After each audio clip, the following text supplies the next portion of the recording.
sebentar, Ibu mau bicara. Ada apa Bu? Wajah Ibu khawatir sekali.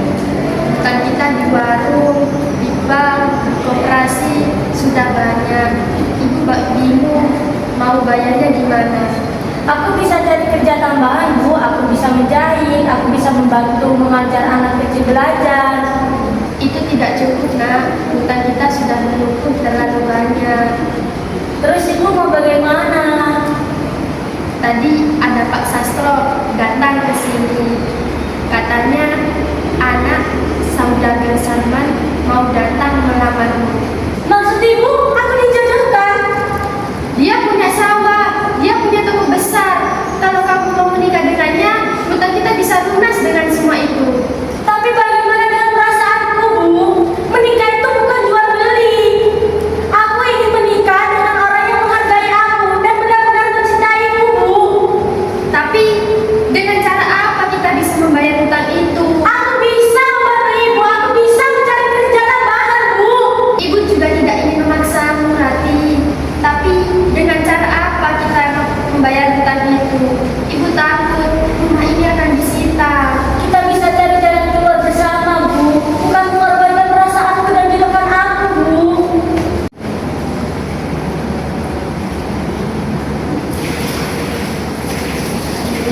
Rati, pikirkan baik-baik soal lamaran saudagar itu. Kesempatan tidak datang dua kali. Ibu sudah tahu jawabanku apa Bu. Aku tidak mau dijodohkan dengannya. Bahkan aku tidak mengenalinya Bu. Dia orang yang kaya dan baik. Kamu pasti kalau menikah dengannya, hidupmu bakal terjamin. Utang kita bisa lunas. Kaya bukan berarti aku harus menikah dengannya Bu. Aku juga berhak menentukan hidupku sendiri Bu. Menentukan hidup dengan cara apa? Rumah mau hampir disita, hutan menumpuk,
Hutang